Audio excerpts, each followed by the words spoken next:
ಎಲ್ಲರಿಗೂ ನಮಸ್ಕಾರ. MS ಜಾಲಾಳ್ YouTube ಚಾನಲ್ಗೆ ಎಲ್ಲರಿಗೂ ಸ್ವಾಗತ. ಈ ಒಂದು ವಿಡಿಯೋದಲ್ಲಿ ನಾವು ಶಬ್ದ ಈ ಒಂದು ವಿಷಯದ ಬಗ್ಗೆ ಡಿಸ್ಕಸ್ ಮಾಡೋಣ. ಇದಕ್ಕೂ ಮುಂಚೆ ಶಬ್ದ ಅಂದರೆ ಇದೊಂದು ರೀತಿಯ ಶಕ್ತಿಯ ರೂಪ ಅಂತ ಕೂಡ ನಾವು ಹೇಳ್ಬೋದು, ಅಂದರೆ ಚಲನಶಕ್ತಿಯ ರೂಪ ಅಂತ ಕೂಡ ಹೇಳ್ಬೋದು. ಹಾಗಾದ್ರೆ ಈ ಒಂದು ಶಬ್ದದ ಬಗ್ಗೆ ಅಧ್ಯಯನ ಮಾಡೋದನ್ನು ನಾವೇನಂತ ಕರಿತೀವಿ ಅಂದರೆ ಅಕ್ವಸ್ಟಿಕ್ ಅಂತ ಕರಿತೀವಿ. ಏನಂತ ಕರಿತೀವಿ? ಅಕ್ವಸ್ಟಿಕ್ ಅಂತ ಕೂಡ ಕರಿತಿದ್ದೀವಿ. ಹಾಗಾದರೆ ಈ ಒಂದು ಶಬ್ದವು ಕಂಪನದಿಂದ ಉಂಟಾಗುತ್ತದೆ. ಅಂದರೆ ಯಾವುದಾದ್ರೂ ಒಂದು ವಸ್ತುದಲ್ಲಿ ಕಂಪನ ಉಂಟಾದರೆ ಆವಾಗ ಏನಾಗ್ತಪ್ಪ ಅಂದರೆ ಈ ಒಂದು ಶಬ್ದ ಉಂಟಾಗುತ್ತದೆ. ಆ ಒಂದು ಕಂಪನ ಯಾವುದಾದ್ರೂ ಒಂದು ವಸ್ತುವನ್ನು ತಾಡಿಸಿದಾಗ, ಫಾರ್ ಎಕ್ಸಾಂಪಲು ಈ ಒಂದು ವಸ್ತುವನ್ನು ತಾಡಿಸಿದಾಗ ಅವುಗಳಂತೂ ಕಂಪನ ಉಂಟಾಗುತ್ತೆ.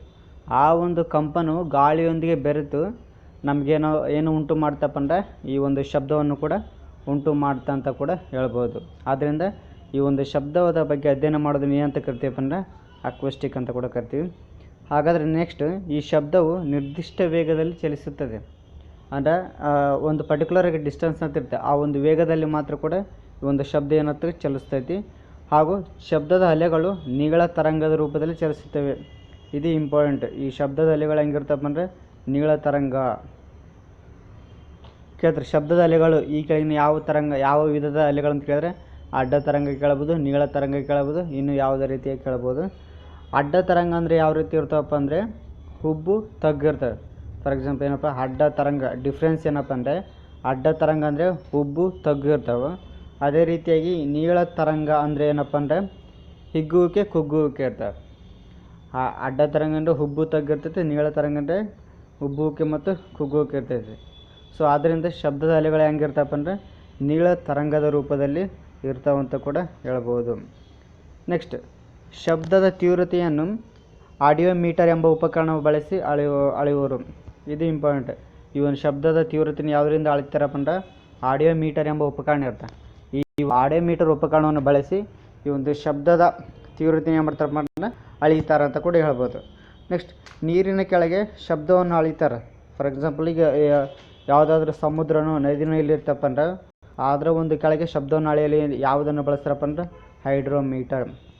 ಕಾಮನ್ನಾಗಿ ಶಬ್ದ ತೀವ್ರತೆಯನ್ನು ಅಳೆಯಲು ಆಡಿಯೋಮೀಟರ್ ಬಳಸ್ತಾರೆ. ಆದರೆ ಅದೇ ರೀತಿಯಾಗಿ ನೀರಿನ ಕೆಳಗೆ ಇರುವ ಒಂದು ಶಬ್ದವನ್ನು ಅಳೆಯಲು ಹೈಡ್ರೋಫೋನ್ ಎಂಬ ಒಂದು ಉಪಕರಣವನ್ನು ಕೂಡ ಬಳಸ್ತಾರೆ. ನೆಕ್ಸ್ಟ್ ಏನಪ್ಪ ಅಂದರೆ, ಹಾಗಾದರೆ ಈ ಒಂದು ಶಬ್ದ ಪ್ರಸಾರ ಏನು ಬೇಕಪ್ಪ ಅಂದ್ರೆ ಕೇಳ್ಬೋದು. ಶಬ್ದ ಪ್ರಸಾರ ಆಗಲು ಏನು ಅವಶ್ಯಕ ಅಂತ ಕೇಳಿದ್ರಪ್ಪ ಅಂದ್ರೆ ಮಾಧ್ಯಮ ಅವಶ್ಯಕ. ವೆರಿ ಇಂಪಾರ್ಟೆಂಟ್ ಇದು. ಒಂದು ವೇಳೆ ಶಬ್ದ ಪ್ರಸಾರ ಆಗ್ಬೇಕಪ್ಪ ಅಂದ್ರೆ ಅಲ್ಲಿ ಒಂದು ಮಾಧ್ಯಮ ಬೇಕಾಗುತ್ತದೆ. ಏನು ಬೇಕಪ್ಪ ಅಂದ್ರೆ ಮಾಧ್ಯಮ ಅಂದರೆ ಮೀಡಿಯಮ್ ಏನಾಗುತ್ತೆ ಬಹಳ ಇಂಪಾರ್ಟೆಂಟ್ ಬೇಕಾಗುತ್ತೆ. ಹಾಗಾದರೆ ಅದು ಆ ಒಂದು ಮಾಧ್ಯಮ ಹೆಂಗಿರ್ತಪ್ಪ ಅಂದರೆ ಘನ ಸ್ಥಿತಿಯಲ್ಲಿ, ದ್ರವ ಸ್ಥಿತಿಯಲ್ಲಿ, ಅನಿಲ ಸ್ಥಿತಿಯಲ್ಲಿ ಅಥವಾ ವ್ಯಾಕ್ಯೂಮ್ ಅಂದರೆ ನಿರ್ವಾತದಲ್ಲಿ ಕೂಡ ಇರ್ಬೋದು. ಒಟ್ಟಾರೆಯಾಗಿ ಶಬ್ದ ಪ್ರಸಾರ ಆಗಲು ಏನು ಬೇಕಪ್ಪ ಅಂದರೆ ಮಾಧ್ಯಮ ಅವಶ್ಯಕವಾಗಿ ಬೇಕಾಗುತ್ತೆ. ಸೊ ಆದ್ದರಿಂದ ಘನ, ದ್ರವ, ಅನಿಲ ಮತ್ತು ಈ ಒಂದು 3 ಸ್ಥಿತಿಯಲ್ಲೂ ಕೂಡ ಶಬ್ದ ಪ್ರಸಾರವಾಗ್ತೈತಿ.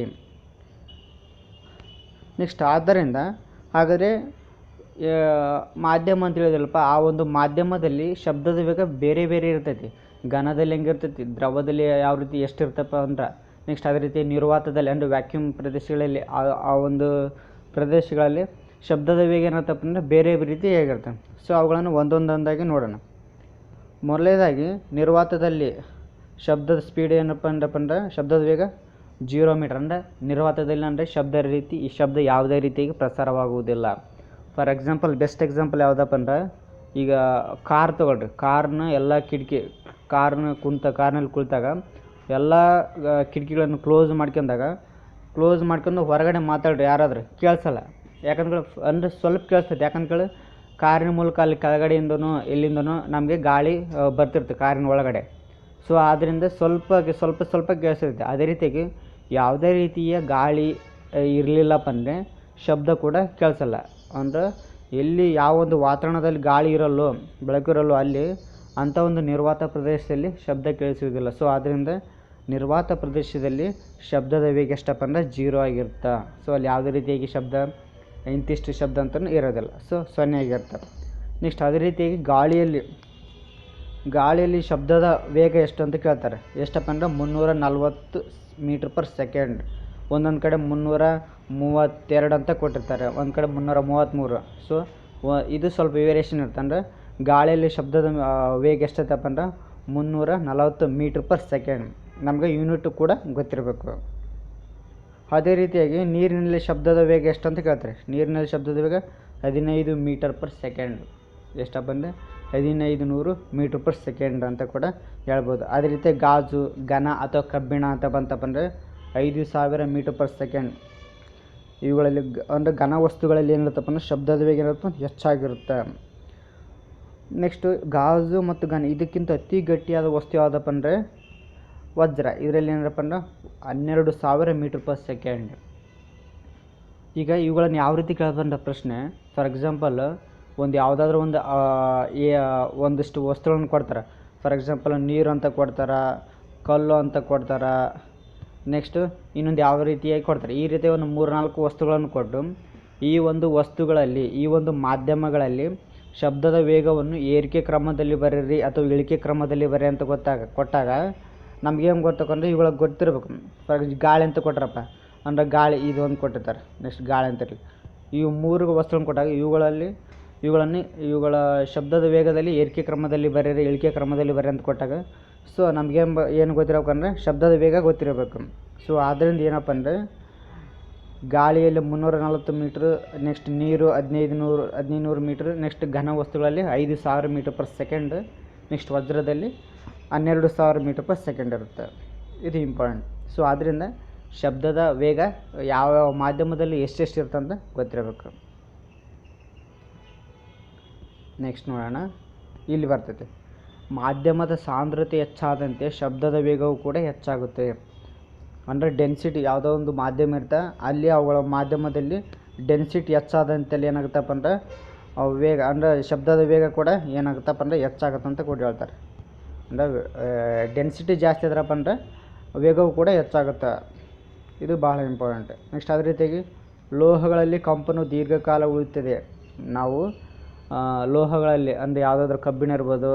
ಈಗ ಫಾರ್ ಎಕ್ಸಾಂಪಲ್ ಫಿಸಿಕ್ಸ್ ಲ್ಯಾಬ್ನಲ್ಲಿ ಹರ್ಡ್ಸ್ ಇರುತ್ತೆ, ಫ್ರೀಕ್ವೆನ್ಸಿ ಇದು ಮಾಡೋವಾಗ ಪೆಂಡುಲಮ್ ಇದು ಮಾಡ್ತಂದು ಅಂಥ ಒಂದು ಸಂದರ್ಭದಲ್ಲಿ ಅದು ಯಾವ ರೀತಿ ಇರುತ್ತೆ ಅಂದರೆ ಡಯಾಗ್ರಾಮು ಈ ರೀತಿ ಇರುತ್ತೆ. ಇದನ್ನೇನಪ್ಪ ಅಂದ್ರೆ ಕಂಪನ ಇದು ಮಾಡಿದಪ್ಪ ಅಂದ್ರೆ ಅದರಲ್ಲಿ ಏನಪ್ಪ ಅಂದ್ರೆ ಲೋಹಗಳು ಈ ಕಂಪನ ಏನಾಗ್ತಪ್ಪ ಅಂದ್ರೆ ಫುಲ್ಲು ದೀರ್ಘಕಾಲ ಅಂದರೆ ಹೆಚ್ಚು ರೀತಿಯಲ್ಲಿ ಕಂಪನಗಳಲ್ಲಿ ಏನಾಗ್ತವೆ ಉಂಟಾಗ್ತದೆ. ಸೊ ಅದರಿಂದ ಲೋಹಗಳಲ್ಲಿ ಕಂಪನವು ದೀರ್ಘಕಾಲ ಉಳಿಯುತ್ತದೆ. ಆ ರೀತಿಯಾಗಿ ಮಾಧ್ಯಮದಲ್ಲಿ ಸಾಂದ್ರತೆ ಹೆಚ್ಚಾದಂತೆಲ್ಲೂ ಕೂಡ ಅವುಗಳ ಒಂದು ಶಬ್ದದ ವೇಗ ಕೂಡ ಹೆಚ್ಚಾಗುತ್ತದೆ. ಇದು ಭಾಳ ಇಂಪಾರ್ಟೆಂಟು.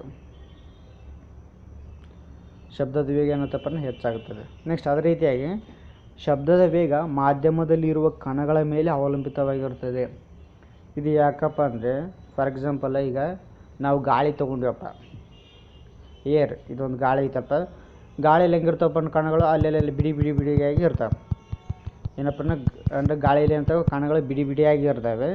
ಸೊ ಆದ್ದರಿಂದ ಏನಾಗ್ತವಪ್ಪ ಅಂದರೆ ಶಬ್ದದ ಕಣಗಳು ಬಿಡಿಯಾಗಿದ್ದಂಥ ಸಂದರ್ಭದಲ್ಲಿ ಶಬ್ದ ಹೆಚ್ಚು ರೀತಿಯಾಗಿ ವೇಗ ಕಡಿಮೆ ಇರ್ತವೆ. ಬಹಳ ಅವುಗಳ ವೇಗ ಏನಾಗುತ್ತೆ ಜಾಸ್ತಿ ಇರೋಲ್ಲ.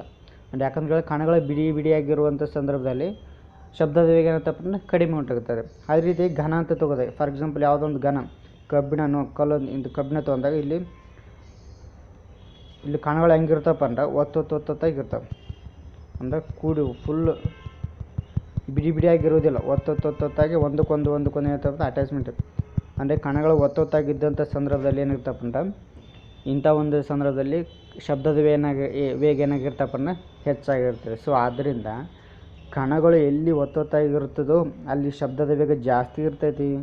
ಕಣಗಳು ಎಲ್ಲಿ ಬಿಡಿಯಾಗಿರ್ತವೋ ಅಲ್ಲಿ ಏನತ್ತಪ್ಪ ಅಂದರೆ ಶಬ್ದದ ವೇಗ ಕಡಿಮೆ ಇರ್ತದೆ. ಸೊ ಆದ್ದರಿಂದ ಏನು ಹೇಳ್ತಾರಪ್ಪ ಅಂದ್ರೆ ಶಬ್ದದ ವೇಗವು ಮಾಧ್ಯಮದಲ್ಲಿ ಇರುವಂಥ ಕಣಗಳ ಮೇಲೆ ಅವಲಂಬನೆಯಾಗಿರ್ತವೆ. ಯಾಕಂತ ಗೊತ್ತಾಯ್ತು ಇವಾಗ. ಅಂದರೆ ಘನ ವಸ್ತುಗಳಲ್ಲಿ ಕಣಗಳು ಒತ್ತೊತ್ತಾಗಿರ್ತವೆ, ದ್ರವ ವಸ್ತುಗಳಲ್ಲಿ ಏನಾಗಿರ್ತಪ್ಪ ಅಂದರೆ ಬಿಡಿಯಾಗಿರ್ತವೆ. ಸೊ ಆದ್ದರಿಂದ ಕಣಗಳ ಮೇಲೆ ಶಬ್ದದ ವೇಗ ಅವಲಂಬನೆ ಆಗಿರ್ತೈತೆ ಅಂತ ಹೇಳ್ತಾರೆ. ಸೊ ಆದ್ದರಿಂದ ನೆಕ್ಸ್ಟ್ ಇದನ್ನು ಫಾರ್ಮುಲಾ ಬರ್ತೈತೆ, ತರಂಗ ವೇಗ ಅಂತ ಬರ್ತೈತೆ. ಅಂದರೆ ಲ್ಯಾಂಬ್ಡಾ ತರಂಗ ಏನಪ್ಪ ಅಂದರೆ ಅಲ್ಲಿ ತರಂಗ ವೇಗ ಕಂಡುಹಿಡಿಯೋಕೆ ಏನು ಬೇಕಪ್ಪ ಅಂದರೆ C=n ಲ್ಯಾಂಬ್ಡಾ. ಲ್ಯಾಂಬ್ಡಾ ಅಂದರೆ ತರಂಗ ದೂರ, n ಅಂದರೆ ಕಂಪನಾಂಕ, ಇದು ಇಂಪಾರ್ಟೆಂಟ್. ತರಂಗ ವೇಗವನ್ನು ಕಂಡುಹಿಡಿಯುವ ಸೂತ್ರ ಯಾವುದಪ್ಪ ಅಂದರೆ c=n ಅಂತ ಕೂಡ ಕೇಳ್ಬೋದು. ನೆಕ್ಸ್ಟ್ ಇಲ್ಲೊಂದು ಬರ್ತೈತಿ, ಏನಪ್ಪ ಅಂದರೆ ಈಗ ಯಾವುದಾದ್ರೂ ಒಂದು ಮಾಧ್ಯಮ ಇರ್ತೈತಿ, ಅವುಗಳ ತಾಪ ಹೆಚ್ಚಾದಂತೆಲ್ಲ ಶಬ್ದದ ವೇಗ ಕೂಡ ಹೆಚ್ಚಾಗುತ್ತದೆ. ಒಂದು ಈ ಘನ ಆಗಿರ್ಬೋದು, ದ್ರವ ಆಗಿರ್ಬೋದು, ಯಾವ ಅನಿಲ ಆಗಿರೋದು, ಇವುಗಳೊಂದು ಮಾಧ್ಯಮಗಳಲ್ಲಿ ಏನಪ್ಪ ಅಂದರೆ ತಾಪ ಹೆಚ್ಚಾಗ್ರಪ್ಪ ಅಂದ್ರೆ, ಫಾರ್ ಎಕ್ಸಾಂಪಲ್ ಏನಪ್ಪ ಅಂದರೆ ತಾಪ ಹೆಚ್ಚಾದ್ರಪ್ಪ ಅಂದ್ರೆ ಅಲ್ಲಿ ಏನಾಗುತ್ತಪ್ಪ ಅಂದ್ರೆ ಅಲ್ಲಿ ಆ ಒಂದು ಶಬ್ದದ ವೇಗ ಕೂಡ ಹೆಚ್ಚಾಗುತ್ತದೆ. ಅದು ಹೆಂಗಪ್ಪ, 1 ಡಿಗ್ರಿ ಸೆಲ್ಸಿಯಸ್ನಷ್ಟು ಹೆಚ್ಚಾದ್ರಪ್ಪ ಅಂದ್ರೆ ಅಲ್ಲಿ ಎಷ್ಟಾಗುತ್ತಪ್ಪ ಅಂದ್ರೆ 0.61 ಮೀಟರ್ನಷ್ಟು ಕೂಡ ಒಂದು ಶಬ್ದದ ವೇಗ ಹೆಚ್ಚಾಗುತ್ತದೆ. 1 ಡಿಗ್ರಿ ಸೆಲ್ಸಿಯಸ್ ತಾಪ ಹೆಚ್ಚಾದ್ರಪ್ಪ ಅಂದ್ರೆ ಅಲ್ಲಿ 0.61 ಮೀಟರ್ನಷ್ಟು ಶಬ್ದದ ವೇಗ ಹೆಚ್ಚಳವನ್ನು ಕಾಣುತ್ತಾ ಅಂತ ಕೂಡ ಹೇಳ್ಬೋದು. ಸೊ ಆದ್ದರಿಂದ ಮಾಧ್ಯಮದ ತಾಪ ಹೆಚ್ಚಾದಂತೆಲ್ಲ ಶಬ್ದದ ವೇಗ ಕೂಡ ಹೆಚ್ಚಾಗುತ್ತೆ ಅಂತ ಕೂಡ ನಾವಿಲ್ಲಿ ಕಾಣಬಹುದು. ನೆಕ್ಸ್ಟು ಇಲ್ಲೇನಪ್ಪ ಅಂದರೆ ಶಬ್ದದ ವೇಗ ಏನತ್ತಪ್ಪ ಅಂದರೆ ಒತ್ತಡವನ್ನು ಅವಲಂಬಿಸಿಲ್ಲ. ಪ್ರೆಷರ್ನ ಏನಪ್ಪ ಅಂದರೆ ಯಾವುದೇ ರೀತಿಯಾಗಿ ಒತ್ತಡವನ್ನು ಅವಲಂಬಿಸಿಲ್ಲ, ಕೇವಲ ಇಲ್ಲಿ ತಾಪವನ್ನು ಅವಲಂಬಿಸುತ್ತೆ. ಅಂದರೆ ತಾಪ ಹೆಚ್ಚಾದಂತೆಲ್ಲ ಶಬ್ದದ ವೇಗವು ಹೆಚ್ಚಾಗುತ್ತೆ. ಅದು ಎಷ್ಟಾಗುತ್ತಪ್ಪ ಅಂದರೆ 0.61 ಮೀಟರ್ನಷ್ಟು ಹೆಚ್ಚಾಗುತ್ತೆ. ಸೊ ಆದ್ದರಿಂದ ಅದೇ ರೀತಿಯಾಗಿ ಶಬ್ದವು ಏನಾಗುತ್ತಪ್ಪ ಅಂದರೆ ಒತ್ತಡವನ್ನು ಅವಲಂಬಿಸಿಲ್ಲ ಅಂತ ಕೂಡ ಹೇಳ್ಬೋದು.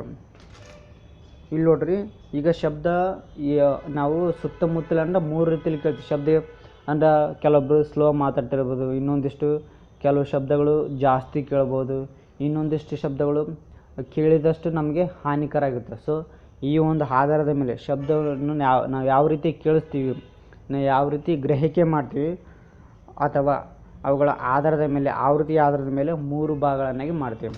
ಇದು ಇಂಪಾರ್ಟೆಂಟ್. ಶಬ್ದದ ಗ್ರಹಿಕೆಯ ಆಧಾರದ ಮೇಲೆ ಎಷ್ಟಪ್ಪ ಅಂದರೆ 3 ವಿಧಗಳ. ಒಂದು ಶ್ರವ್ಯ ಶಬ್ದ ಆಡಿಬಲ್, ಅಶ್ರಾವ್ಯ ಶಬ್ದ ಅಥವಾ ಅವಧ್ವನಿ ಅಂದರೆ ಇನ್ಫ್ರಾಸೋನಿಕ್. ನೆಕ್ಸ್ಟ್ ಇನ್ನೊಂದು ಶ್ರವಣಾತೀತ ಶಬ್ದ ಅಂದರೆ ಅಲ್ಟ್ರಾಸೋನಿಕ್ ಸೌಂಡ್. 3 ವಿಧದ ಶಬ್ದಗಳನ್ನು ಕಾಣ್ತೀವಿ. ಒಂದು ಆಡಿಬಲ್, ಶ್ರವ್ಯ, ಅಶ್ರಾವ್ಯ, ನೆಕ್ಸ್ಟ್ ಶ್ರವಣಾತೀತ ಶಬ್ದ ಅಂತ ಬರ್ತೈತೆ. 3 ರೀತಿಯ ಶಬ್ದಗಳನ್ನು ಕೂಡ ಕಾಣ್ಬೋದು. ಅವುಗಳನ್ನು ಒಂದೊಂದಾಗಿ ನೋಡೋಣ. ಮೊದಲನೇದಾಗಿ ಶ್ರವ್ಯ ಶಬ್ದ. ಈ ಒಂದು ಶ್ರವ್ಯ ಶಬ್ದ ಏನಪ್ಪ ಅಂದರೆ ಇದು ಎಲ್ಲ ಪ್ರಾಣಿ ಪಕ್ಷಿಗಳಿಗೆ ಕೇಳಿಸುತ್ತದೆ. ಅಂದರೆ ಈ ಒಂದು ಶ್ರವ್ಯ ಶಬ್ದವು ನಮ್ಮ ಸುತ್ತಮುತ್ತಲಿರುವಂಥ ಪ್ರಾಣಿ ಪಕ್ಷಿಗಳಿಗೆ ಏನಪ್ಪ ಕೇಳಿಸ್ತೈತಿ. ಮತ್ತು ಇವುಗಳು ಕೂಡ ಗ್ರಹಿಕೆಗೆ ನಿಲುಕುತ್ತವೆ, ಅಂದರೆ ಗ್ರಹಿಸಿಕೊಳ್ಳೋಕ್ಕೆ ಸಾಧ್ಯ ಈ ಒಂದು ಶಬ್ದವನ್ನು. ಸೊ ಆದ್ದರಿಂದ ಇವುಗಳ ಒಂದು ಶಬ್ದದ ಆವೃತ್ತಿ ಎಷ್ಟಿರುತ್ತಪ್ಪ ಅಂದರೆ 20ರಿಂದ 20,000 ಹರ್ಟ್ಜ್. ಇದು ಬಹಳ ಇಂಪಾರ್ಟೆಂಟ್. 20 hertz to 20,000 hertz. ಪ್ರಶ್ನೆ ಕೇಳ್ಬೋದು, ಶ್ರವ್ಯ ಶಬ್ದದ ಒಂದು ಆವೃತ್ತಿ ಎಷ್ಟಪ್ಪ ಅಂದರೆ 20ರಿಂದ 20,000 ಹರ್ಟ್ಜ್. ಇವು ಗ್ರಹಿಕೆಗೆ ನಿಲುಕ್ತಾವೆ ಮತ್ತು ಇವು ಏನಪ್ಪ ಅಂದರೆ ಎಲ್ಲ ಪ್ರಾಣಿ ಪಕ್ಷಿಗಳಿಗೆ ಏನಪ್ಪ ಅಂದರೆ ಕೇಳಿಸ್ತಾವೆ ಅಂತ ಕೂಡ ಕೇಳ್ಬೋದು. ಹಾಗಾದರೆ ನೆಕ್ಸ್ಟ್ ಇನ್ನೊಂದು ವಿಧದ ಯಾವುದಪ್ಪ ಅಂದ್ರೆ ಅಶ್ರಾವ್ಯ ಶಬ್ದ ಅಂತ ಬರ್ತದೆ. ಯಾವುದು? ಅಶ್ರಾವ್ಯ ಶಬ್ದ. ಏನಪ್ಪ ಇದು ಇದರ ಒಂದು ಆವೃತ್ತಿ ಎಷ್ಟಪ್ಪ ಅಂದರೆ 0ರಿಂದ 20 ಹರ್ಟ್ಜ್ವರೆಗೂ ಮಾತ್ರ ಇರ್ತೈತೆ, 0 to 20 ಹರ್ಟ್ಜ್. ನೆಕ್ಸ್ಟ್ ಇದು ಅತಿ ಕಡಿಮೆ ಪ್ರಮಾಣದ ಶಬ್ದವಾಗಿದೆ, ಆದ್ದರಿಂದ ಇದು ಮಾನವರಿಗೆ ಕೇಳೋದಿಲ್ಲ. ಅಂದರೆ ಇದಂದ್ರೆ ಅತಿ ಫುಲ್ ಸ್ಲೋ. ಇದೇನಪ್ಪ ಅಂದರೆ ನಮಗೇನಪ್ಪ ಅಂದರೆ ಕೇಳಿಸಲ್ಲ. ಇದರ ಒಂದು ಆವೃತ್ತಿ ಎಷ್ಟಪ್ಪ ಅಂದರೆ 0ದಿಂದ 20 ಹರ್ಟ್ಜ್ವರೆಗೆ ಮಾತ್ರ ಇರ್ತೈತಿ. ಸೊ ಆದ್ದರಿಂದ ಇದೇನಪ್ಪ ಅಂದರೆ ನಮಗೆ ಕೇಳಿಸೋದಿಲ್ಲ. ಇದು ಯಾವ ವಿಧದ ಪ್ರಾಣಿಗಳಿಗೆ ಕೇಳಿಸ್ತೈತಪ್ಪ ಅಂದ್ರೆ ನಾಯಿ, ತಿಮಿಂಗಿಲ, ಬಾವಲಿ, ಬೆಕ್ಕು, ಈ ಒಂದು ವಿಧದ ಪ್ರಾಣಿಗಳಿಗೆ ಏನಪ್ಪ ಅಂದರೆ ಈ ಒಂದು ಅಶ್ರಾವ್ಯ ಶಬ್ದ ಅಂದರೆ ಇನ್ಫ್ರಾಸೋನಿಕ್ ಸೌಂಡು ಕೇಳಿಸ್ತೈತಿ. ನೆಕ್ಸ್ಟ್ ಇನ್ನೊಂದು ಯಾವುದಪ್ಪ ಅಂದರೆ ಶ್ರವಣಾತೀತ ಶಬ್ದ ಅಂತ ಬರ್ತದೆ. ಯಾವುದಪ್ಪ ಅಂದರೆ ಅಲ್ಟ್ರಾಸೋನಿಕ್ ಸೌಂಡ್. ಈ ಒಂದು ಅಲ್ಟ್ರಾಸೋನಿಕ್ ಸೌಂಡು ಮಾನವನ ಗ್ರಹಿಕೆಗೆ ನಿಲುಕುವುದಿಲ್ಲ. ಯಾಕಂದ್ರೆ ಇವುಗಳ ಒಂದು ಆವೃತ್ತಿ ಎಷ್ಟಪ್ಪ ಅಂದರೆ ಹೆಚ್ಚು ಶಕ್ತಿಶಾಲಿಯಾಗಿರ್ತದೆ. ಇದು ಗ್ರಹಿಕೆ ನಿಲ್ಲುವುದಿಲ್ಲ ಮತ್ತು ಇವುಗಳ ಒಂದು ಆವೃತ್ತಿ ಏನತ್ತಪ್ಪ ಅಂದರೆ ಹೆಚ್ಚು ಶಕ್ತಿಶಾಲಿಯಾಗಿರ್ತದೆ. ಸೊ ಆದ್ದರಿಂದ ಇವುಗಳ ಒಂದು ಆವೃತ್ತಿ ಎಷ್ಟಪ್ಪ ಅಂದರೆ 20,000 ಹರ್ಟ್ಜ್ಗಿಂತ ಹೆಚ್ಚಾಗಿರುತ್ತೆ. ನೋಡಿರಿ, 0ರಿಂದ 20,000 ಹರ್ಟ್ಜ್ ಇದ್ರಪ್ಪ ಅಂದ್ರೆ ಶ್ರವ್ಯ ಶಬ್ದ, 0ರಿಂದ 20 ಹರ್ಟ್ಜ್ ಇದ್ರಪ್ಪ ಅಂದ್ರೆ ಅಶ್ರಾವ್ಯ ಶಬ್ದ. ನೆಕ್ಸ್ಟ್ 20,000 ಹರ್ಟ್ಜ್ಗಿಂತ ಹೆಚ್ಚಿದ್ರಪ್ಪ ಅಂದ್ರೆ ಅದು ಯಾವುದಪ್ಪ ಅಂದ್ರೆ ಶ್ರವಣಾತೀತ ಶಬ್ದ ಅಂತ ಕೂಡ ನಾವು ಹೇಳಬಹುದು. ಈ ಒಂದು ವಿಧದ ಶಬ್ದವನ್ನು ಎಲ್ಲಿ ಉತ್ಪತ್ತಿ ಆಗ್ತಪ್ಪ ನೀವು ಡಾಲ್ಫಿನ್ಗಳು ತಮ್ಮ ದೇಹದಲ್ಲಿ ಶ್ರವಣಾತೀತ ತರಂಗವನ್ನು ಉಂಟು ಮಾಡ್ತೀವಿ. ಇದು ಇಂಪಾರ್ಟೆಂಟ್. ಅಂದರೆ ಈ ಒಂದು ಶ್ರವಣಾತೀತ ಶಬ್ದ ಎಲ್ಲಿ ಉಂಟುತ್ತಪ್ಪ ಅಂದ್ರೆ ಡಾಲ್ಫಿನ್ಗಳು ತಮ್ಮ ದೇಹದಲ್ಲಿ ಉಂಟು ಮಾಡ್ತವೆ ಈ ಒಂದು ತರಂಗವನ್ನು. ಹಾಗಾದ್ರೆ ಇಂಥ ಒಂದು ಸಂದರ್ಭದಲ್ಲಿ ಶಬ್ದವನ್ನು ಕೆಲವೊಂದು ಸಮುದ್ರದೊಳಗೆ ಪ್ರಾಣಿಗಳು ಕೂಡ ಇರ್ತಾವೆ, ಏನೋ ಒಂದು ಇರ್ತವೆ, ಅವುಗಳಲ್ಲಿ ಶಬ್ದವನ್ನು ಕಂಡುಹಿಡಬೇಕಾದ್ರೆ ಒಂದಿಷ್ಟು ಬಳಸ್ತೀವಿ. ಏನಪ್ಪ ಅಂದರೆ ಸೌಂಡ್ ನ್ಯಾವಿಗೇಷನ್ ರೇಂಜಿಂಗ್ ಅಂತ ಈ ಒಂದು ಉಪಕರಣವನ್ನು ಬಳಸ್ತೀವಿ, ಸೋನಾರ್ ಅಂತ ಬಳಸ್ತೀವಿ. ಸೌಂಡ್ ನ್ಯಾವಿಗೇಷನ್ ಆ್ಯಂಡ್ ರೇಂಜಿಂಗ್ ಅಂತ ಬಳಸ್ತೀವಿ. ಇದನ್ನ ಯಾವ್ದಕ್ಕೆ ಬಳಸ್ತೀವಪ್ಪ ಅಂದ್ರೆ ಇದನ್ನು ಸಮುದ್ರದ ತಳದಲ್ಲಿರುವಂಥ ವಸ್ತುಗಳ ಆಳವನ್ನು ಅಂದರೆ ವಸ್ತುಗಳ ಆಳವನ್ನು ಕೆಲವೊಂದು ರೀತಿ ಶಬ್ದದ ಮೂಲಕ ಕೂಡ ನಾವು ಆ ವಸ್ತು ಎಷ್ಟು ದೂರ ಐತಿ ಅಂತ ಕೂಡ ಕಂಡುಹಿಡಿಯಬಹುದು. ಅಂದರೆ ಶಬ್ದದ ಮೂಲಕನೂ ಕೂಡ ಆ ಒಂದು ವಸ್ತು ಎಷ್ಟು ದೂರದಲ್ಲಿದೆ ಅಂತ ಕೂಡ ಕಂಡುಹಿಡಿಯಬಹುದು. ಸೊ ಆದ್ದರಿಂದ ಸಮುದ್ರ ತಳದಲ್ಲಿರುವಂಥ ವಸ್ತುಗಳ ಆಳವನ್ನು ಪತ್ತೆ ಹಚ್ಚಲು ಏನು ಬಳಸ್ತೀವಪ್ಪ ಅಂದರೆ ಸೋನಾರನ್ನು ಬಳಸ್ತೀವಿ. ಈ ಒಂದು ಸೋನಾರನ್ನು 1985ರಲ್ಲಿ ಲೆವಿಸ್ ನೆಗ್ಸಾನ್ ಎಂಬ ವಿಜ್ಞಾನಿ ಇದನ್ನು ಕಂಡುಹಿಡ್ತಾನೆ. ಯಾರಪ್ಪ ಅಂದರೆ 1985ರಲ್ಲಿ ಲೆವಿಸ್ ನೆಗ್ಸಾನ್ ಎಂಬವನು ಈ ಒಂದು ಸೋನಾರನ್ನು ಕಂಡುಹಿಡ್ತಾನೆ.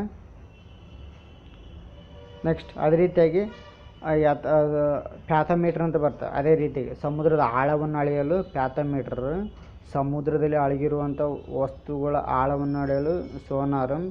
ನೆಕ್ಸ್ಟ್ ಅದೇ ರೀತಿಯಾಗಿ ವಸ್ತುಗಳ ಒಂದು ಎತ್ತರವನ್ನು ಅಳೆಯಲು ಅಂದರೆ ಸಮುದ್ರದ ಎತ್ತರವನ್ನು ಅಳೆಯಲು ಏನಪ್ಪ ಅಂದರೆ ಅಲ್ಟಿಮೀಟರ್ ಈ ಒಂದು ಉಪಕರಣವನ್ನು ಬಳಸ್ತಾರೆ. ಹಾಗಾದರೆ ಈ ಒಂದು ಎತ್ತರವನ್ನು ಕಂಡುಹಿಡಿಯುವ ಒಂದು ಬರ್ತದೆ ಏನಪ್ಪ ಅಂದರೆ U=T/2 ಅಂತ ಬರ್ತೈತೆ ಒಂದು ಫಾರ್ಮುಲಾ. D=V/T/2.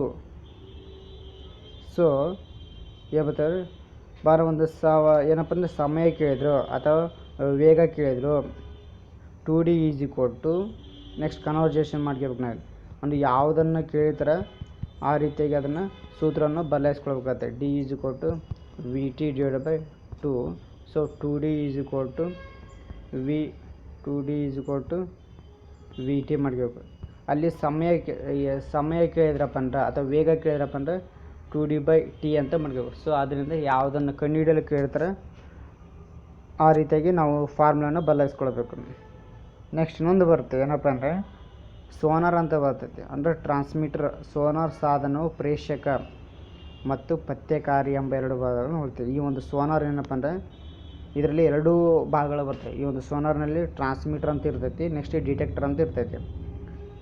ಸೋನಾರ್ನಲ್ಲಿ ಟ್ರಾನ್ಸ್ಮಿಟರ್ ಮತ್ತು ಡಿಟೆಕ್ಟರ್ ಎಂಬ 2 ಭಾಗಗಳನ್ನು ಕೂಡ ನಾವು ಕಾಣಬಹುದು. ಹಾಗಾದ್ರೆ ಅವು ಯಾವಪ್ಪ ಅಂತ ನೋಡೋಣ. ಸೋನಾರ್ ಇದೆ ನೋಡ್ರಿ. ಫಾರ್ ಎಕ್ಸಾಂಪಲ್ ಪ್ರೇಷಕ ನೋಡೋಣ ಒಂದೊಂದಾಗಿ. ಮೊದಲನೇದಾಗಿ ಪ್ರೇಷಕ ಏನು ಮಾಡ್ತಪ್ಪ ಅಂದರೆ ಇದು ಶ್ರವಣಾತೀತ ತರಂಗಗಳನ್ನು ಉತ್ಪತ್ತಿ ಮಾಡುತ್ತದೆ ಮತ್ತು ಪ್ರಸರಿಸುತ್ತದೆ. ಸೋನಾರ್ ಇತ್ತಪ್ಪ ಅಂದ್ರೆ ಅದು ಏನು ಮಾಡ್ತಪ್ಪ ಅಂದರೆ ಶ್ರವಣಾತೀತ ತರಂಗ ಇರ್ತ ಆ ಒಂದು ತರಂಗಗಳನ್ನು ಏನು ಮಾಡ್ತಪ್ಪ ಅಂದ್ರೆ ಉತ್ಪತ್ತಿ ಮಾಡ್ತೈತಿ. ಇಲ್ಲಿ ನೋಡ್ರಿ ಇವು ವಸ್ತುಗಳಿವು ಇಲ್ಲಿದೆ ನೋಡ್ರಿ, ಇವೆಲ್ಲ ತಿಮ್ಮಿಂಗಲ, ಇವೆಲ್ಲ ಡಾಲ್ಫಿನ್ ಇದ್ದಾಗಪ್ಪ ಅಂದ್ರೆ ಇಲ್ಲಿ ಏನಪ್ಪ ಇಲ್ಲಿ ಕೆಳಗಡೆ ಏನಪ್ಪ ಶ್ರವಣಾತೀತ ತರಂಗಗಳನ್ನು ಉತ್ಪತ್ತಿ ಮಾಡ್ತೈತೆ ಮತ್ತು ಪ್ರಸರಿಸುತ್ತೆ. ಅಂದರೆ ತರಂಗಗಳನ್ನು ಉತ್ಪತ್ತಿ ಮಾಡ್ತೈತೆ, ನೆಕ್ಸ್ಟ್ ಅದನ್ನು ಹರಡೋ ಥರ ಮಾಡ್ತೈತಿ. ಅದೇ ರೀತಿಯಾಗಿ ಶ್ರವಣಾತೀತ ತರಂಗಗಳು ಯಾವುದಾದ್ರೂ ವಸ್ತುವಿಗೆ ತಾಕುವವರೆಗೂ ನೀರಿನಲ್ಲಿ ಚಲಿಸಿ ಪ್ರತಿಫಲನಗೊಂಡು ಸೋನಾರಿಗೆ ಹಿಂದಿರುತ್ತದೆ. ನೋಡಿರಿ ಇದು ಸೋನಾರ್ ಅಂತ ಇಟ್ಕೊಳ್ರಿ. ಫಾರ್ ಎಕ್ಸಾಂಪಲ್ ಇದು ಸೋನಾರ್ ಅಂತ ತಿಳ್ಕೊಂಡಾಗ ಇಲ್ಲೊಂದು ವಸ್ತು ಐತಪ್ಪ, ಇದು ಶ್ರವಣಾತೀತ ತರಂಗಗಳನ್ನು ಅಂತ ಪಸರಿಸುತ್ತೆ, ಅದೇನಂತ ಉತ್ಪತ್ತಿ ಮಾಡ್ತಾರೆ. ಅಲ್ಲಿ ಈ ಒಂದು ವಸ್ತುವಿಗೆ ತಾಕುವವರೆಗೂ ಕೂಡ ಏನು ಮಾಡ್ತಪ್ಪ ಅಂದ್ರೆ ಅದು ಹಂಗೆ ಚಲಿಸ್ತಾ ಇರ್ತವೆ. ಅಂದರೆ ಶ್ರವಣಾತೀತ ತರಂಗಗಳು ಏನು ಮಾಡ್ತಪ್ಪ ಅಂದ್ರೆ ಯಾವುದಾದ್ರೂ ಒಂದು ವಸ್ತುಗಳನ್ನು ತಾಕುವವರೆಗೂ ವಸ್ತುಗಳಿಗೆ ಮುಟ್ಟಿ ಮತ್ತು ಅವು ಏನಪ್ಪ ಪ್ರತಿಫಲಿಸ್ಬೇಕು. ಅಲ್ಲಿವರೆಗೂ ಕೂಡ ಏನು ಮಾಡ್ತಪ್ಪ ಅನ್ನೋದು ತರಂಗಗಳನ್ನು ಏನು ಮಾಡ್ತಪ್ಪ ಅಂದ್ರೆ ಉತ್ಪತ್ತಿ ಮಾಡ್ತೈತೆ. ನೆಕ್ಸ್ಟ್ ಆ ಒಂದು ವಸ್ತುವಿಗೆ ಮುಟ್ಟಿದ ನಂತರ ಅದು ಪ್ರತಿಫಲನಗೊಂಡು ಸೋನಾರ್ಗೆ ಹಿಂದಿರುಗುತ್ತದೆ. ಇದು ಪ್ರೇಷಕ ಏನು ಕೆಲಸ ಮಾಡ್ತಪ್ಪ ಕೇಳ್ಬೋದು. ಪ್ರೇಷಕದ ಕಾರ್ಯ ಏನು ಮಾಡ್ತಪ್ಪ ಅಂದ್ರೆ ಶ್ರವಣಾತೀತ ತರಂಗಗಳನ್ನು ಉತ್ಪತ್ತಿ ಮಾಡ್ತೈತಿ. ಸೋನಾರ್ನಲ್ಲಿ 2 ವಿಧ, ಒಂದು ಪ್ರೇಷಕ, ಇನ್ನೊಂದು ಪತ್ತೆಕಾರಿ. ಪ್ರೇಷಕ ಏನು ಕೆಲಸ ಮಾಡ್ತಪ್ಪ ಅಂದ್ರೆ ಇದು ಶ್ರವಣಾತೀತ ತರಂಗಗಳನ್ನು ಏನು ಮಾಡ್ತಪ್ಪ ಅಂದ್ರೆ ಉತ್ಪತ್ತಿ ಮಾಡ್ತೈತಿ, ನೆಕ್ಸ್ಟ್ ಪ್ರಸರಿಸುತ್ತದೆ ಅಂತ ಕೂಡ ಹೇಳ್ಬೋದು. ನೆಕ್ಸ್ಟ್ ಅದೇ ರೀತಿಯಾಗಿ ಪತ್ತೆಕಾರಿ ಅಂತ ಬರ್ತದೆ. ಇನ್ನೊಂದು ಭಾಗ ಯಾವುದಪ್ಪ ಅಂದ್ರೆ ಪತ್ತೆಕಾರಿ. ಈ ಒಂದು ಪತ್ತೆಕಾರಿ ಏನು ಕೆಲಸ ಮಾಡ್ತೈತಪ್ಪ ಅಂದ್ರೆ ಇದು ಪ್ರತಿಫಲನಗೊಂಡು ಬಂದ ಶ್ರವಣಾತೀತ ತರಂಗಗಳನ್ನು ಗ್ರಹಿಸಿ ಅವುಗಳನ್ನು ವಿದ್ಯುತ್ ಸೂಚಕಗಳಾಗಿ ಮಾರ್ಪಡಿಸುತ್ತದೆ. ಫಾರ್ ಎಕ್ಸಾಂಪಲ್ ಇಲ್ಲಿ ನೋಡ್ರಿ, ಈಗ ಇದು ಸೋನಾರ್, ಇದು ಒಂದು ವಸ್ತು, ಇವುಗಳ ವಸ್ತು ಇದಾವೆ. ಈಗ ಪ್ರತಿಫಲನಗೊಂಡೈತಿ, ಇದು ಇಲ್ಲಿ ನೋಡ್ರಿ, ಇದು ಯೆಲ್ಲೋ ಕಲರ್ ಇರೋದು ಸೋನಾರ್. ನೆಕ್ಸ್ಟ್ ರೆಡ್ ಕಲರ್ ಇರೋದು ಏನಪ್ಪ ಅಂದ್ರೆ ವೇವ್ಸ್ ಅವು, ಅಂದರೆ ಪ್ರತಿಫಲನಗೊಂಡಂಥ ಒಂದು ಅಲೆಗಳು. ಈಗ ಈ ಒಂದು ವಸ್ತುಗಳನ್ನು ಮುಟ್ಟಿದೆ, ಈ ಒಂದು ವಸ್ತುಗಳನ್ನು ಮುಟ್ಟಿದ ನಂತರ ಪ್ರತಿಫಲನಗೊಂಡಿತ್ತು, ವಾಪಸ್ಸು ರಿಫ್ಲೆಕ್ಟ್ ಆಗ್ತೈತಿ. ಏನಪ್ಪ ಅಂದರೆ ಏನಪ್ಪ ಅಂದ್ರೆ ರಿಫ್ಲೆಕ್ಟ್ ಆಗತೈತಿ. ಈ ಒಂದು ತರಂಗಗಳನ್ನ ಏನು ಮಾಡ್ತಪ್ಪ ಅಂದ್ರೆ ಗ್ರಹಿಸ್ಕೊಳ್ತೈತಿ, ಅಂದರೆ ಪಡ್ಕೊಳ್ತೈತಿ. ಅವು ಒಂದು ಗ್ರಹಿಸ್ಕೊಂಡ ನಂತರ ಅವುಗಳನ್ನ ಏನು ಮಾಡ್ತೈತಪ್ಪ ಅಂದ್ರೆ ವಿದ್ಯುತ್ ಸೂಚಕಗಳಾಗಿ ಮಾರ್ಪಡಿಸುತ್ತದೆ, ಡಿಟೆಕ್ಟ್ ಮಾಡ್ತೈತಿ. ಅಂದರೆ ವಿದ್ಯುತ್ ಸೂಚಕಗಳಾಗಿ ಏನು ಮಾಡ್ತಪ್ಪ ಅಂದರೆ ಮಾರ್ಪಾಡು ಮಾಡ್ತೈತಿ. ಸೊ ಆದ್ದರಿಂದ ಈ ಒಂದು ರೆಡಾರ್ನಲ್ಲಿ ಈ ಒಂದು ಸೋನಾರ್ನಲ್ಲಿ ಬಳಸ್ತಾರಪ್ಪ ಅಂದರೆ ಸಮುದ್ರದ ಆಳದಲ್ಲಿರುವಂಥ ವಸ್ತುಗಳನ್ನು ಕಂಡುಹಿಡಲು, ಅಂದರೆ ಶಬ್ದದ ಮೂಲಕ ಕೂಡ ಈ ವಸ್ತುಗಳು ಎಷ್ಟು ಆಳದಂತೂ ಕೂಡ ಕಂಡುಹಿಡಬಹುದು. ಮೊದಲನೇದಾಗಿ ಪ್ರೇಕ್ಷಕ ಏನಪ್ಪ ಅಂದ್ರೆ ತರಂಗಗಳನ್ನು ಉತ್ಪತ್ತಿ ಮಾಡಲು ಬಳಕೆ ಮಾಡ್ತೈತಿ. ನೆಕ್ಸ್ಟ್ ಅದೇ ರೀತಿಯಾಗಿ ನೆಕ್ಸ್ಟ್ ನೆಕ್ಸ್ಟ್ ಡಿಟೆಕ್ಟರ್ ಏನು ಮಾಡ್ತಪ್ಪ ಅಂದ್ರೆ ಪ್ರತಿಫಲನಗೊಂಡು ಬಂದಂಥ ಶ್ರವಣಾತೀತ ತರಂಗಗಳನ್ನು ಗ್ರಹಿಸಿ ಅವುಗಳನ್ನು ವಿದ್ಯುತ್ ಸೂಚಕಗಳಾಗಿ ಕೂಡ ಮಾಡ್ತೈತಿ. ನಂತರ ಈ ಒಂದು ಶಬ್ದ ಐತಲ್ಲಪ್ಪ, ಶಬ್ದ ಮತ್ತು ಇದರಲ್ಲಿ ಪ್ರತಿಧ್ವನಿ ಅಂದರೆ ಎಕೋ ಬರ್ತೈತಿ. ಶಬ್ದ ನಂತರ ಇದರಲ್ಲಿ ಎಕೋ ಅಂತ ಬರ್ತೈತಿ, ಪ್ರತಿಧ್ವನಿ. ಒಂದು ಯಾವೊಂದು ಶಬ್ದವು ಕಂಪನಗೊಂಡು ಆ ಒಂದು ವಸ್ತುವಿನಿಂದ ಏನಪ್ಪ ಪ್ರತಿಫಲನಗೊಂಡು ಬಹಳ ಸಾರಿ ಏನಪ್ಪ ಅಂದ್ರೆ ಉಂಟಾಗ್ತೈತೆ ಅದು. ಆ ಒಂದು ಕಂಪನ ಅನೇಕ ಸಾರಿ ಉಂಟಾಗ್ತದೆ. ಒಂದು ಹಾಗಾದರೆ ಈ ಒಂದು ಪ್ರತಿಧ್ವನಿ ಉಂಟಾಗಬೇಕಾದ್ರಪ್ಪ ಅಂದರೆ ಮೇಲ್ಮೈ ಅಂದ್ರೆ ಒಂದು ವಸ್ತು ಇರ್ತಲ್ಲ, ಯಾವುದೊಂದು ಒಂದು ಪ್ರದೇಶ ಇರ್ತಲ್ಲ, ಆ ಒಂದು ಮೇಲ್ಮೈ ಪ್ರದೇಶದಿಂದ ಮತ್ತು ಒಬ್ಬ ವ್ಯಕ್ತಿ ಇರ್ತಾರಲ್ಲ, ಆ ಪ್ರತಿಫಲಕ್ಕೆ ವಸ್ತುವಿನಿಂದ ಎಷ್ಟು ಮೀರಪ್ಪ ಅಂದ್ರೆ 17 ಮೀಟರ್ ಅಷ್ಟು ದೂರದಲ್ಲಿದ್ದಾಗ ಮಾತ್ರ ಅಲ್ಲಿ ಏನಾಗುತ್ತಪ್ಪ ಅಂದ್ರೆ ಅಲ್ಲಿ ಪ್ರತಿಫಲನ ಉಂಟಾಗುತ್ತದೆ. ಅಂದರೆ ಪ್ರತಿಫಲನಗೊಳ್ಳುವ ವಸ್ತು ಮತ್ತು ಅವುಗಳ ಒಂದು ವಸ್ತುವಿನ ಮೇಲ್ಮೈಲಿಂದ 17 ಮೀಟರ್ ಡಿಸ್ಟೆನ್ಸ್ ಇದ್ದಾಗ ಮಾತ್ರ ಏನಾಗುತ್ತಪ್ಪ ಅಂದ್ರೆ ಅಲ್ಲಿ ಪ್ರತಿಫಲನ ಉಂಟಾಗಬಹುದು ಅಂತ ಕೂಡ ನಾವು ಕೇಳ್ಬೋದು. ಹಾಗಾದರೆ ಪ್ರತಿಧ್ವನಿ ಎಲ್ಲಿ ಉಂಟಾಗುತ್ತಪ್ಪ ಅಂದ್ರೆ ಕಿಲ್ಲರ್ನಿ ಅಂತ ಇರ್ತದೆ, ಒಂದು ಪ್ರದೇಶ ಐತಿ, ಕಿಲ್ಲರ್ನಿ ಅಂತ ಐತಿ. ಅಲ್ಲಿ ಏನಪ್ಪ ಅಂದ್ರೆ ಅಲ್ಲಿ 100 ಬಾರಿ ಪ್ರತಿಧ್ವನಿ ಉಂಟಾಗುತ್ತೆ. ಅಂದ್ರೆ ಎಲ್ಲಪ್ಪ ಅಂದ್ರೆ